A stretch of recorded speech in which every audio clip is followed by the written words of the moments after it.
كلش بعيد. اي يلا تلحق يعني.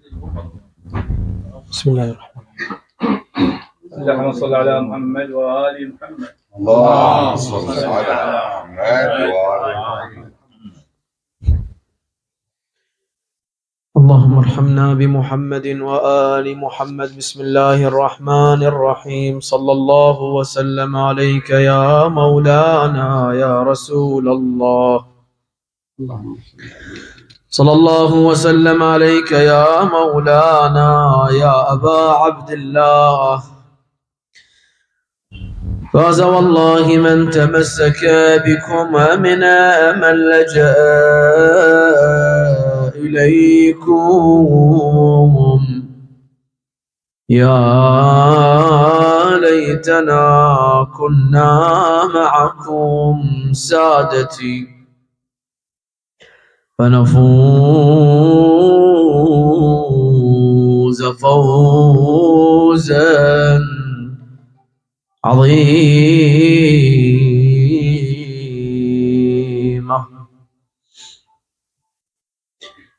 السلام على صاحب السجدة الطويلة. السلام على المعذب في قعر السجون وظلم المطامير. يا مولانا يا باب الحوائج. السلام على ذي الساق المرضوض بحلق القيود.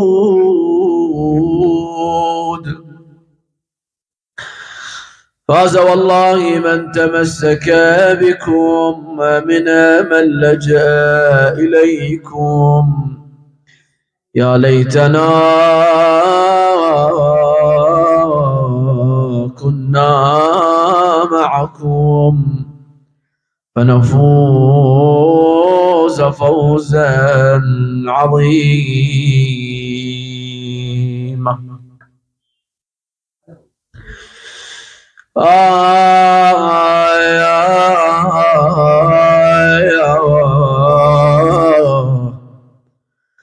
تبا لهم من أمة لم يحفظوا عهد النبي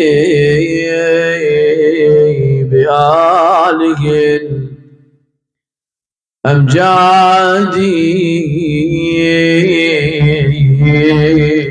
قد شتتهم بين مأسور. الله يساعدك يا فاطمة الزهراء سيدتي. ماذا صنعوا بأولادك؟ جعلوهم في كل بقعة، جعلوهم في كل بلد صلوات الله عليهم. تبا لهم من أمة لم يحفظوا عهد النبي بآله الأمجاد. قد شتتوهم بين مأسور ومقهور ومنحور بسيف عنادي. هذا بسامراء وذاك بكربلاء وبطوس ذاك وذاك في بغداد.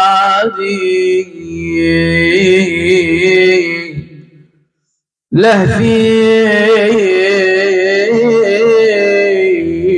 وهل يجدي أسالغ في على موسى بن جعفر علة الإيجاد. ما زال ينقل في السجون معانيا. أيوة إماما. ما زال ينقل في السجون معانيا عض القيود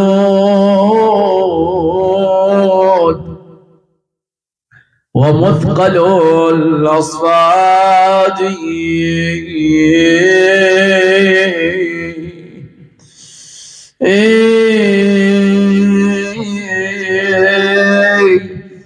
قطع الرشيد السفيه اللعين، قطع الرشيد عليه فرض صلاته قسرا وأظهر كامن الأحقاد.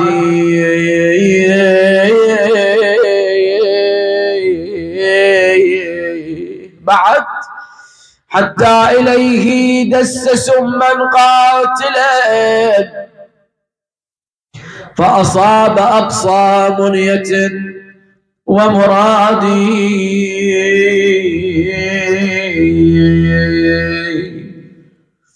هذا أعظم بيت في القصيدة. وضعوا على جسر الرصافة نعشه وعليه نادى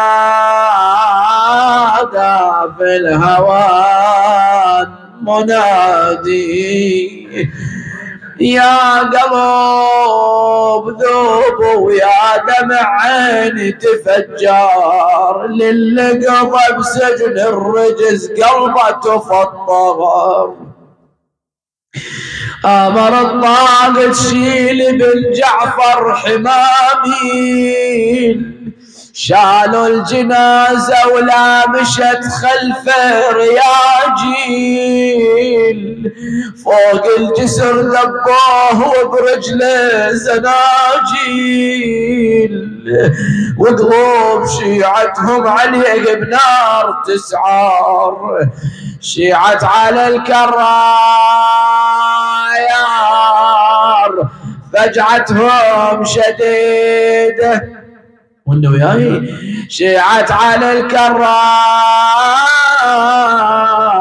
فجعتهم شديد من عاينه مغللي وبالساقيد وفوق الجسر شافوه وبرجله الحديده. لا حول ولا قوة إلا بالله العلي العظيم. قال مولانا الإمام موسى بن جعفر في دعاء له: إلهي لطالما كنت أدعوك أن تفرغني لعبادتك فلك الحمد أنك فعلت. على محبة المصطفى وآله وعلى محبة مولانا باب الحوائج موسى بن جعفر رحمه الله من يرفع صوته بذكر محمد وآل محمد. اللهم صل على محمد وآل محمد. لا بأس أن نعطي البطاقة التعريفية لمولانا الإمام موسى بن جعفر عليه السلام. الإمام ولد في مدينة الأبواء في يوم 7 صفر سنة 128 للهجرة. طبعا الإمام لا يحيي الشيعة ويقيمون له شنو مناسبة ولادة كونها تتزامن مع ذكرى استشهاد مولانا السبط الأول مولانا أبو محمد الحسن المجتبى صلوات الله عليه. باعتبار الإمام الحسن المجتبى شو وقت استشهد؟ 7 صفر. فالشيعة ينشغلون بإحياء عزاء مولانا الإمام الحسن المجتبى صلوات الله عليه. طبعا كذلك إمامنا الإمام الحسن العسكري عليه السلام أيضا الشيعة لا يحيون له ولا يقيمون له ليلة ولادة مناسبة ولادة كون ولادته صلوات الله عليه في اليوم 8 من ربيع الثاني وهي تتزامن مع الرواية الأولى لاستشهاد الصديقة الكبرى فاطمة الزهراء سلام الله عليها. فينشغل الشيعة كالعادة يعني بذكرى استشهاد مولاتنا صلوات الله عليها. زين. الإمام استشهد في يوم 25 رجب سنة 183 يعني عمر الإمام من 128 إلى 183 55 سنة. مدة إمامة إمامنا 35 سنة، 20 سنة عاشها ويا الإمام الصادق، و35 سنة هي مدة إمامته، فيصير عمر الشريف كم؟ 55 سنة. طبعا بالمناسبة هو يعتبر من الأئمة الذين هم أكثر الأئمة مدة للإمامة، يعني حتى أمير المؤمنين إمامته مو بقد إمامة الإمام موسى بن جعفر عليه السلام.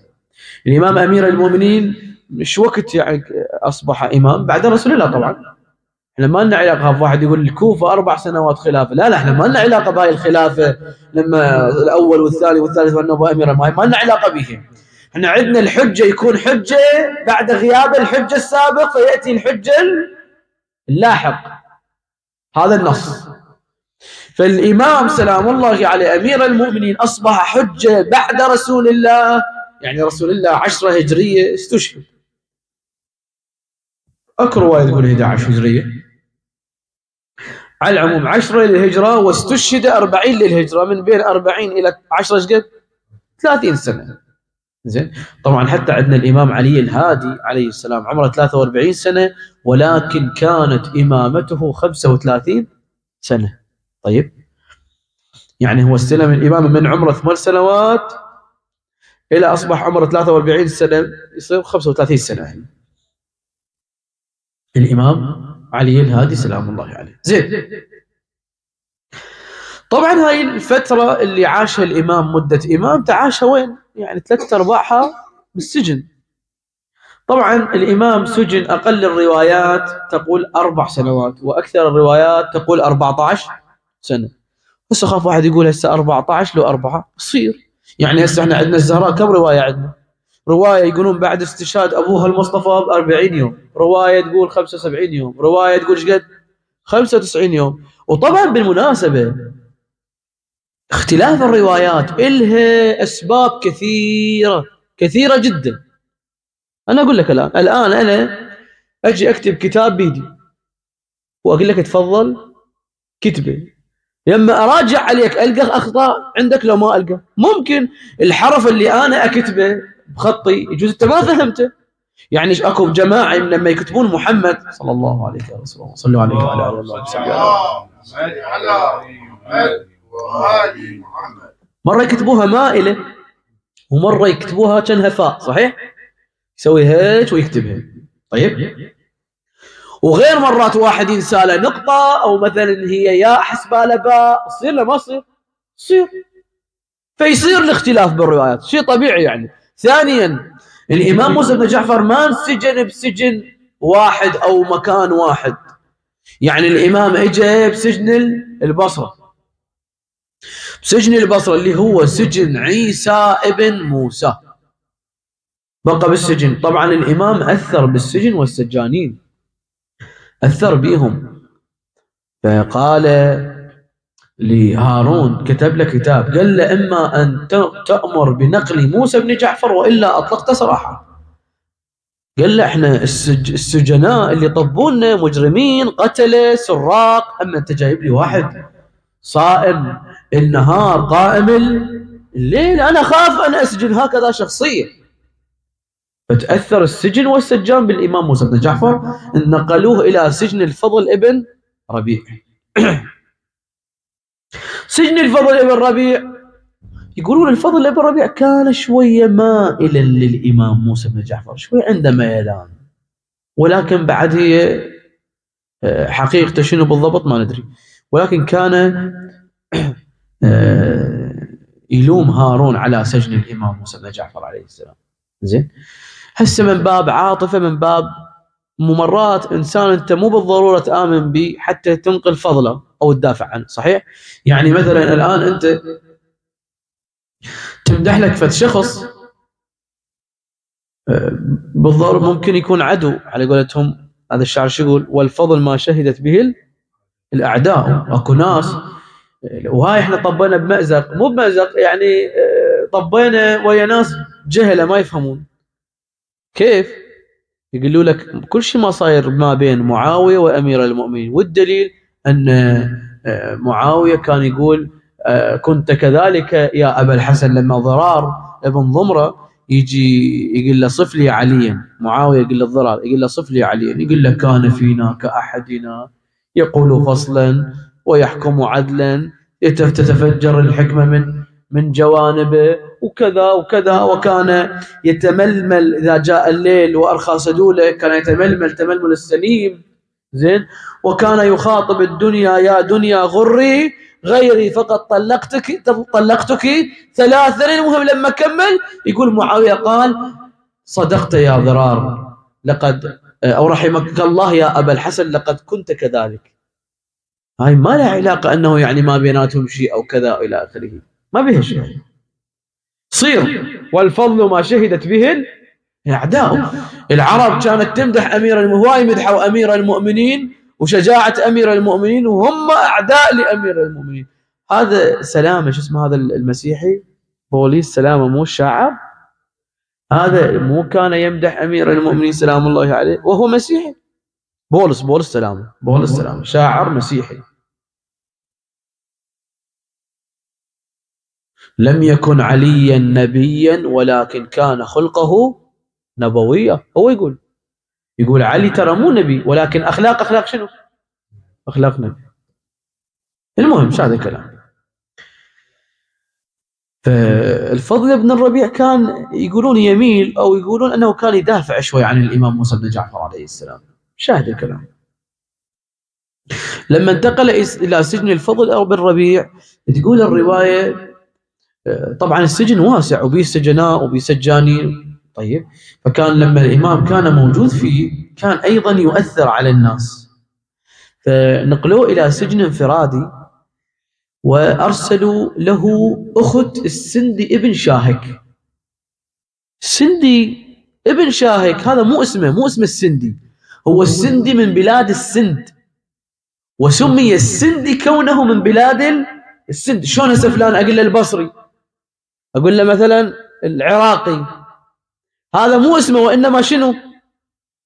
نسبة إلى المكان اللي يعيش به، نسبة إلى المكان الذي جاء منه.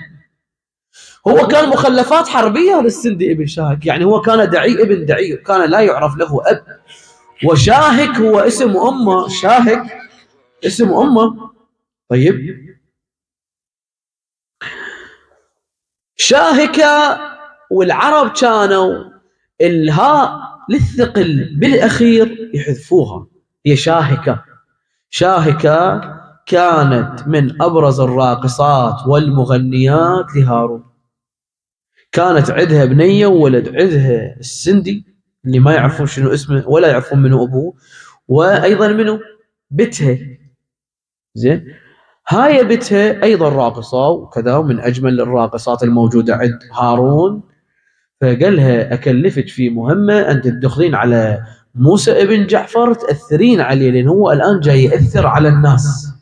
أنا أريد أحبسه حتى ما يأثر على الناس اللي في الخارج. حبسته جاي يأثر على الناس اللي وين؟ في السجن وفي الداخل. راحت راقصة ايش تلبس يعني؟ طبت على الإمام موسى بن جعفر، لقت الإمام ساجد. تدرون احنا عندنا بنسلم على الإمام سلام الله شو يقول له؟ السلام عليك يا صاحب السجدة شنو؟ الطويلة. زين تنتظر هسه يقوم من السجود الإمام صلوات الله وسلامه عليه. ما فتل الإمام، ما خلص الإمام. سمعت الإمام يقول إلهي مسكينك ببابك، فقيرك ببابك. إلهي أنا العبد الفقير، أنا الكذا أنا الكذا. تأثرت بهذه الكلمات للإمام. الإمام كان لابس عباءته اللي تالي كفن بها، أوصى الإمام رضا أن يكفنه بها. قالت له يا ابن رسول الله هب لي عباءتك. طيح الإمام عباءته من كتفه في حال قيامه سلام الله عليه، فلبستها. ثم بدأت إذا قام الإمام قامت، وإذا ركع الإمام ركعت، وإذا سجد الإمام سجدت. وصل الخبر إلى هارون، قالوا له هاي على أساس تأثر على موسى بن جعفر. الآن موسى بن جعفر شنو؟ أثر به. فعندنا روايتين، يقولون رواية سجنها هي والإمام موسى بن جعفر في بيت السندي ابن شاهك. هي هاي صارت الانتقالة الآن، هاي انتقالته من سجن الفضل بن ربيع إلى دار السندي ابن شاهك كإقامة جبرية. سجن ما يطلع الإمام من عنده سلام الله عليه، فكانت تخدم الإمام هاي. وكانت أيضا تقول الرواية، كانت تقول تقول للإمام خاب قوم تعرضوا إليك. تقول شنو فاهمين من عندك يا مولاي يا موسى بن جعفر؟ لذلك لما وصل الخبر إلى هارون تقول الرواية قتلها، وفي رواية سجنها. هاي السندي اخت السندي ابن شاهك. شلون هذا مرة ابن منقذ العبدي؟ هذا من مرة ابن منقذ العبدي؟ هذا قاتل علي الأكبر، حتى الله يرحمه بالنصر يقول عقب ما شرق الهامات والطاس اجت ضربة العبدي على الراس، يذكره. هذا مرة ابن منقذ العبدي قاتل علي الأكبر، اخته طبعا هو من البصرة واخته أيضا من البصرة، اخته هي اللي جهزت جيش البصرة لنصرة الإمام الحسين. اخته كانت تصوغ الذهب، تبيع الذهب، فأعطت كل تجارتها. طبعا أنا دائما أقول تذكرني بالسيدة خديجة سلام الله عليها، أنها أنفقت ما عندها لرسول الله، وهذه أنفقت أموالها وبضاعتها كلها علما لنصرة الإمام الحسين عليه السلام. جهزت 12,000 مقاتل للحسين عليه السلام. هسه ما نريد نتحول إلى كربلاء، تاريخ كربلاء. دول 12,000 انطلقوا بالطريق، دول أهل البصرة اللي قاتلوا مع يزيد أو مع عبيد الله بن زياد قاتلوا الحسين، التقوا بهم وصارت معركة أيضا ما بين دول الأنصار، ولكن علموا أن الحسين قد قتل فرجعوا أدراجهم. 12,000 جهزت. أكو 9 من عندهم تركوا 12,000، قالوا إحنا إذا نريد نمشي وياكم 12,000 يمشون، وقعدوا وأكل وشرب وكذا، هذا ما تخلص الشغلة. على قولتهم جدوا بالطريق اللي من ضمنهم سعيد بن مرة التميمي، هذا لحق بالحسين يوم 10 لحق بالحسين عليه السلام. المهم مش هذا الكلام.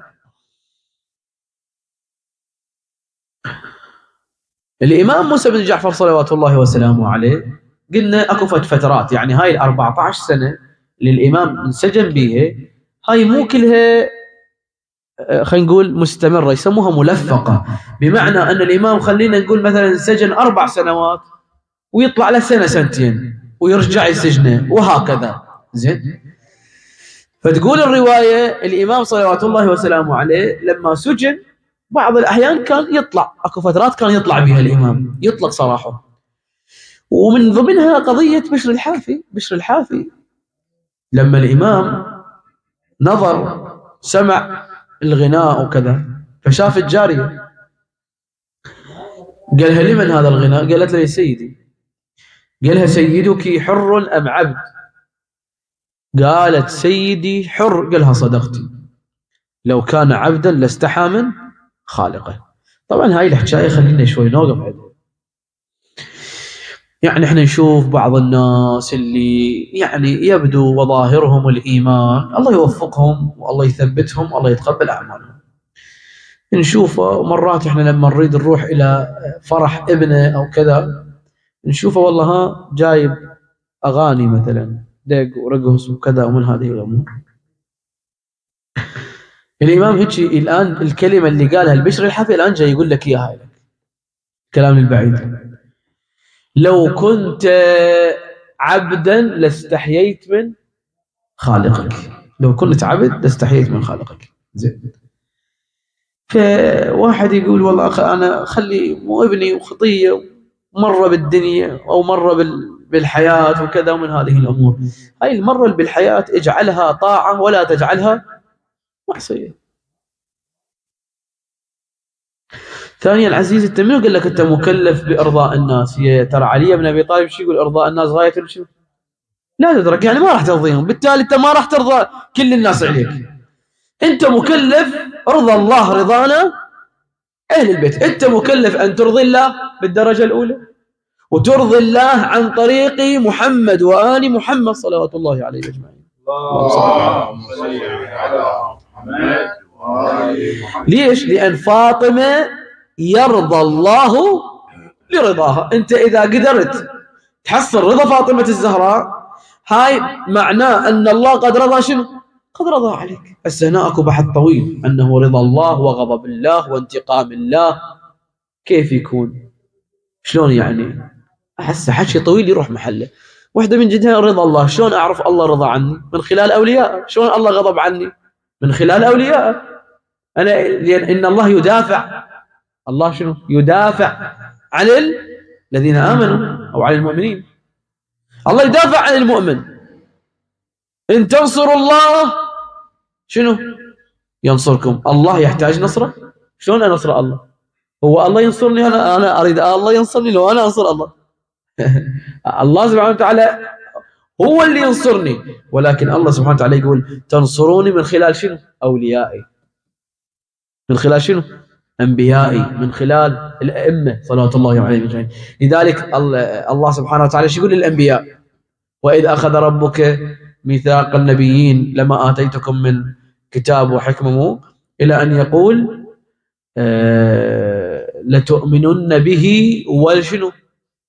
ولتنصرنه. يعني أنا بعض العلماء يقول الأنبياء ما لحقوا على لا النبي ولا لحقوا على من؟ على الأئمة. شلون ينصرون؟ ينصرون من خلال ولده الإمام المهدي عجل الله تعالى فرجه الشريف، فهم ينصرون بهذه الطريقة. لتنصرنه. زين. الآن كلام طويل يروح محله، بس حتى لا أخرج عن نقطة البحث. زين. الإمام صلوات الله وسلامه عليه بأبي وأمي يقولها لو كان عبدا لاستحى من خالقه، بس هو ما يستحي. فلما رجعت إلى سيدها بشر قالها تأخرتي؟ قالت له والله موسى بن جعفر لزمني وسألني قال شنو هاي؟ قلت له غناء. قال هذا الغناء علما. قلت له لسيدي سألني سيدك حر أم عبد؟ أنا جاوبت سيدي حر. فقال لي لو كان عبدا لاستحى من خالقه. ركض، هاي الحكاية أثرت به، ركض إلى الإمام موسى بن جعفر عليه السلام حافل قدمه، لذلك هو سمي بشر الحافل.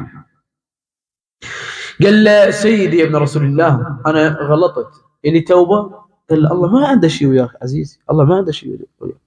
إن تبت تاب الله. الله ما عنده شيء ويانا اخوان، بالعكس إن الله يحب التوابين. يعني والله هذا مو هسه واحد غلطان وياك تحبه؟ لا ما تحبه، يعني سجيتنا ما تحبه، الا يجوز حتى نرجع لك حقوقك هم بعد. اما الله سبحانه وتعالى ما يريد من عندك اي شيء، بس ترجع. ما يريد من عندك اي شيء، ترجع بس ترجع. خلقتكم لتربحوا علي لا لاربح عليكم. زين. شاهد الكلام. الله سبحانه وتعالى العفو مولانا موسى بن جعفر عليه السلام بأبي وأمي بهاي الفترات صار اللي صار. أكفت كلمة خلينا أبينها شوي بعد. مولانا موسى بن جعفر أكفت شبه إلى مع يوسف الصديق عليه السلام. يوسف الصديق قضيته مع زليخة، هو أثر بزليخة يوسف لما أثر؟ أثر. بالبداية كانت زليخة تعشق يوسف، ولكن هذا العشق بما أنه عشق مو إلهي، عشق لنزوة لشهوة. طيب، لذلك وقالت نسوة من المدينة. شنو قالت؟ امرأة العزيز تراود فتاها عن نفسه قد شنو؟ قد شغفها حبا. طبعا كلام النسوة مو صحيح، هاي يسموها النقولات القرآنية. القرآن شنو قال؟ وقالت شنو؟ نسوة. وقالت نسوة. هاي النقولات القرآنية هل هي حجة أم غير حجة؟ مو دائما، مرات حجة ومرات شنو؟ مو حجة. حتى هذا قول العزيز، شنو قال العزيز؟ إن كيدكن شنو؟ إن كيدهن عظيم. هذا كلام شو اسمه؟ بعض الأحيان الرجال كيده أكبر من شنو؟ أكبر من المرأة. مو بالضرورة دائما المرأة، زين، مو دائما المرأة هي الكيدها أعظم، لا. النقولات القرآنية هيك. شلون مثلا عندنا لا بلقيس عليه السلام شنو قالت؟ هذا قول لبلقيس، هذا مو قول لله، ولكن الله نقله في القرآن. شنو قالت هي؟ بسم الله الرحمن الرحيم: إن الملوك إذا دخلوا قرية شنو؟ أفسدوها وجعلوا أعزة أهلها شنو؟ أذلة. قال شنو بالأخير؟ قال هاي كلامها الآن لحد الآن كلامها، بالأخير شنو قال؟ كذلك شنو؟ يفعلون. يعني الله سبحانه وتعالى وافق كلامها ولا ما وافق؟ وافق كلامها. فهنا قالت نسوة من المدينة قالوا أنه امرأة العزيز تراود فتاها عن نفسه قد شغفها حبه. راح أثبت لك أنه ما كانت تحبه حب حقيقي. الدليل لما استبقا إلى الباب وقدت قميصه قد من دبر، وألفيا سيدها لدى الباب. شنو بعد قال؟ شوف هنا باعت يوسف عليه السلام، هنا باعت يوسف عليه السلام. شنو قالت؟ قالت له ما جزاء من أراد بأهلك سوء إلا أن شنو؟ إلا أن يسجن. هاي غير شغفها حبها، هاي غير شغفها، هاي غير حبها. باعته بدقائق، باعته بدقائق حتى تخلص نفسها. زين. يوسف عليه السلام بعد هاي الواقعة هم اجت واقعة ثانية، انه لاموها نسوة مصر، لاموا زليخة. قالوا وش دعوة عليك يا زليخة؟ هسه هذا هم العبد مالتك وهم انت نفسك راحت وراء وكذا، ما يصير. فجعلت لكل واحدة، اعطت كل واحدة سكينة مو متكئة وقعدتهن وطتهن سكاكين واعطتهن فاكهه وقطعنا شنو؟ ايديهن، وقالت هذا الذي لمتنني عليه. زين. هنا يوسف عليه السلام تاثر بهذا الموقف، قال ربي السجن احب الي مما يدعونني اليه. نفس كلام مولانا موسى بن جعفر. موسى بن جعفر شو قال؟ قال إلهي لطالما كنت أدعوك أن تفرغني لعبادتك فلك الحمد أنك فعلت. هاي بالسجن. يعني الإمام كان يطلب من الله أن يفرغ للعبادة، وقد فرغ الإمام للعبادة صلوات الله وسلامه عليه. هسه إحنا واحدنا إذا يطب السجن يضوج لو ما يضوج؟ يضوج. شو أحسن أكو فتحة رمضاني هذه يروح محله، وأنا الآن ما عندي وقت حقيقة يعني أتكلم عن الإمام موسى بن جعفر. وإلا هنا كلام يعني ثقافة الأنبياء، معرفة الأنبياء في الله، شلون شنو طريقتهم بالمعرفة. يعني أمير المؤمنين يوكل الناس لحوم، يوكلهم أفضل الأكل، وهو شنو يأكل؟ إن إمامكم قد اكتفى من طعامه بشنو؟ بطمريه، خبز وشعير وملح ولبن، وهم مالكين الكون كله مالكينه. هذا أعلى مقام الزهد هو هذا.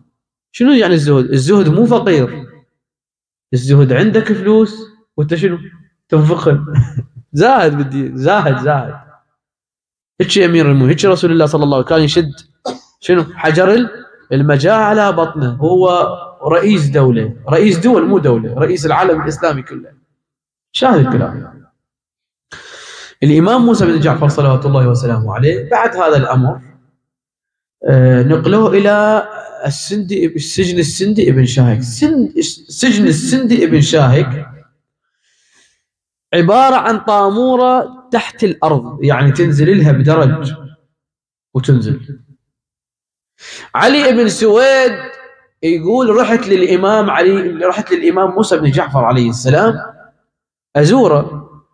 يقول فرأيت الإمام يبكي وهو يدعو يا مخلص الجنين من بين فرث ودم خلصني من سجن هارون.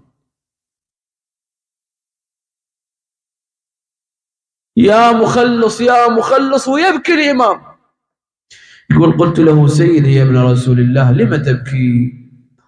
قال له أبكي، اجيت اختنقت من الطامرة، اجيت أشتم هوا، فهذا شافني السندي ابن شاهك رفسني برجله، ضربني بعيني.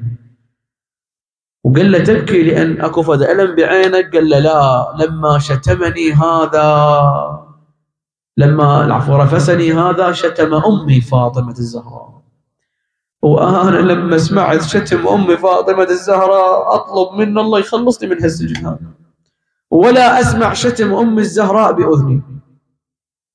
قال له مولاي أنت دعائك مستجاب، أنت إمام معصوم، أنت تقول خلصني من سجن هارون، يقينا الله يخلصك. متى الفرج؟ قال له الفرج يوم الجمعة على جسر الرصافة ببغداد، عظم الله أجوركم. يقول علي بن سويد ما لحقت أودع الإمام، رحت أركض أبلغ الشيعة، قل لهم يا شيعة إمامكم راح يطلع يوم الجمعة.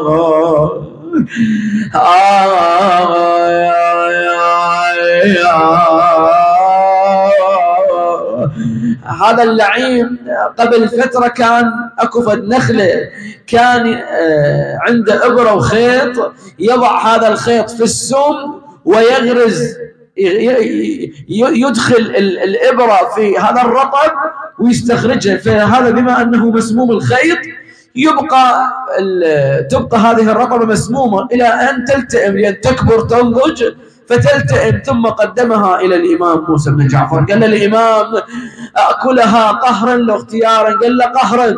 قال له وإلا؟ قال له وإلا السيف. عظم الله أجورنا وأجوركم. ثم أن إمامنا تناول 4 رطبات، وفي رواية 7 رطبات. قال له كل يا ابن جعفر أخذ المزيد. قال له ويلك يا غاذا، أما علمت أنني صائم وقد تقطعت أحشائي، لقد بلغت مناك. عظم الله أجوركم أيها الأعزة. ثم أن إمامنا بدأ يتلوى من شدة حرارة السم. الإمام الرضا جاء إلى الإمام موسى بن جعفر، انطوت له الأرض كما انطوت لمولانا الإمام السجاد في دفن جسد أبيه الحسين في كربلاء.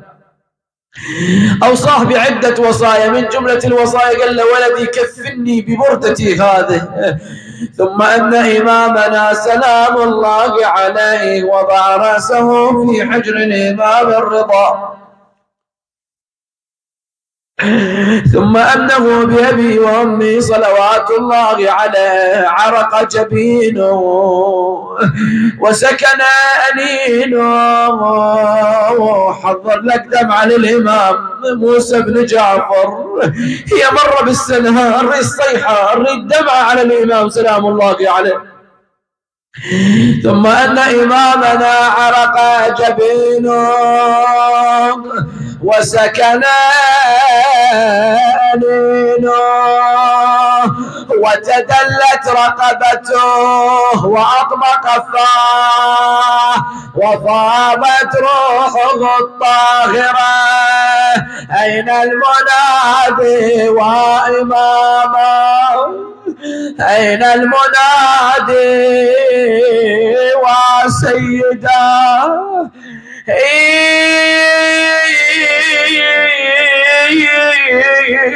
ثم أمر الزبدي بن شاقق أن يستخرجون الإمام 4 من الحضالين.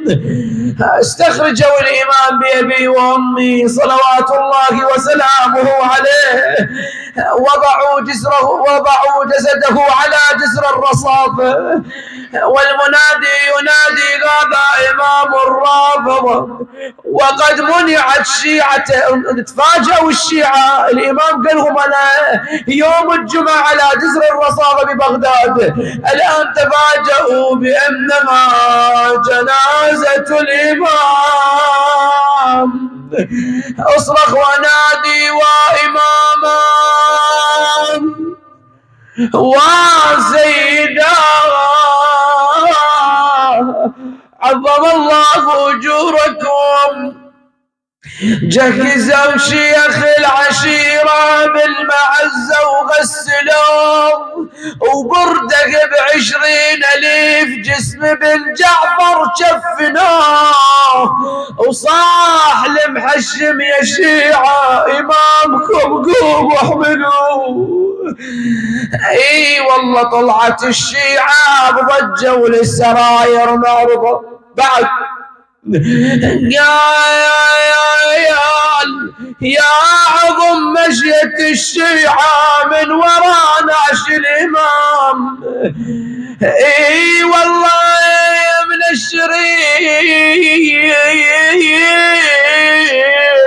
سود الأعلام الزلم تلطم صدرها والنسا تلطم الهام على الإمام المات بالسم ما حد غمضه. هذا الشاعر يقول شيعة الإمام شالوا نعش الإمام سلام الله عليه بعد تدخل من عم هارون أبو مرته سلمان، تدخل بالقضية وقال للشيعة خلي ياخذونه لأن من القصر مشرف بسليمان. الله أكبر. أيوة سيدة، لأن من القصر مشرف سليمان ونعش باب الحوايج لا حلوبان يقلهم هالجنازة مال بعوان أعوان. شالوا شيعته. يقول هذا الشاعر يا شيعة أهل البيت في ذلك الوقت شلت نعش الإمام موسى بن جعفر جزاكم الله خير.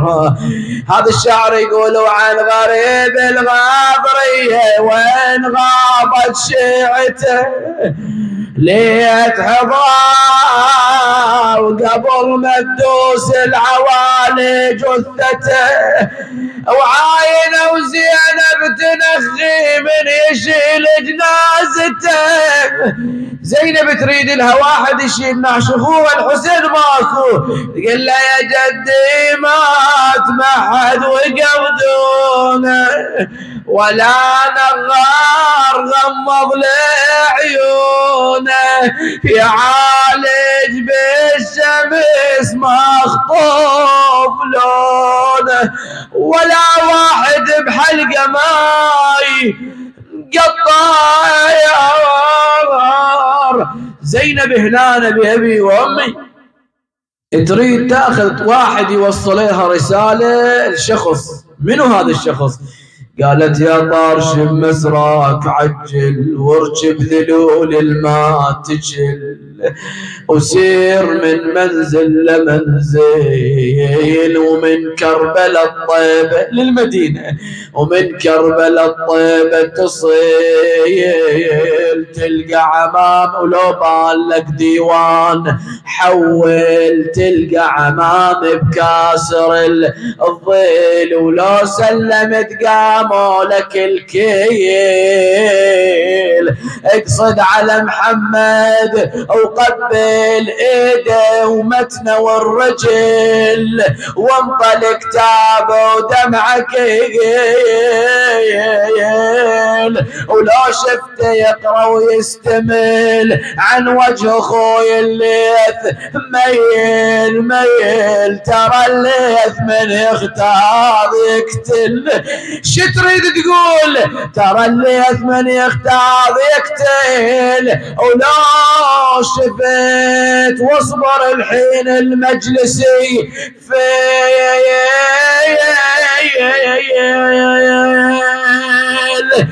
قل عمامك جد له الكيل وخبره بالحسين خبره والطفل هي خبره بالحسين خبره يا الطفيل وقل له خواتك الله اكبر وقل له خواتك مزن الذيل يسيرات من منزل لمنزل. إلهنا وفقنا ارحمنا لا تكلنا إلى أنفسنا طرفة عين أبدا. من كان فينا طالب حاجة اللهم اقض حاجته، شافي مريضه، اللهم بحق محمد وآل محمد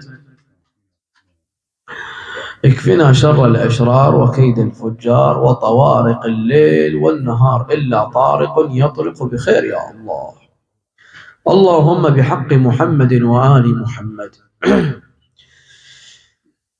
شافي مرضانا. هواي أوصوني بالدعاء لشفاء المرضى. أكو بنية عمرها 18 سنة من عائلة فقيرة، خطية عندها أكو فد مرض، فد مصطلح علمي جديد، بس هي خطية يغمى عليها ما بين الفينة والأخرى، يعني بالشهر يودونها في 6 مرات 7 مرات المستشفى. فأهلها مشلوع قلبهم، هي هم خطية مشلوعة قلبها، بالدراسة زينة بالدراسة زين، والأهل خايفين عليها أنه كثرة الإغماءات خاف تتأثر عقلها يتأثر أو كذا. فإحنا نقول له يا مولانا يا باب الحوائج يا موسى بن جعفر يا وجيها عند الله اشفع لنا في شفاء هذه البنت يا الله بحق مولانا موسى بن جعفر يا الله، وأن تشافي يا الله بحق مولانا موسى بن جعفر كل مريض، وأن تقضي حاجة كل محتاج. اللهم اجعلني أخشاك كأني أراك. إلهي هب لي الجد في خشيتك والدوام في الاتصال بخدمتك. اللهم واجعلني من أحسن عبيدك نصيبا عندك وأقربهم منزلة منك وأخصهم زلفة لديك، إلى شرف النبي وآله وإلى أرواح المؤمنين والمؤمنات والعلماء والسادات ومن مات على الإيمان، بالأخص أموات السامعين الجالسين المؤسسين، موتاي موتاكم، بالخصوص إلى من اجتمعنا لأجلهم الذين مضوا عن هذا الجمع الكريم بالجنة والمغفرة والرضوان. رحم الله من ذكر الجميع وأهدى لهم الفاتحة مسبوقة بالصلاة على محمد وآل محمد. اللهم صل على محمد وآل محمد.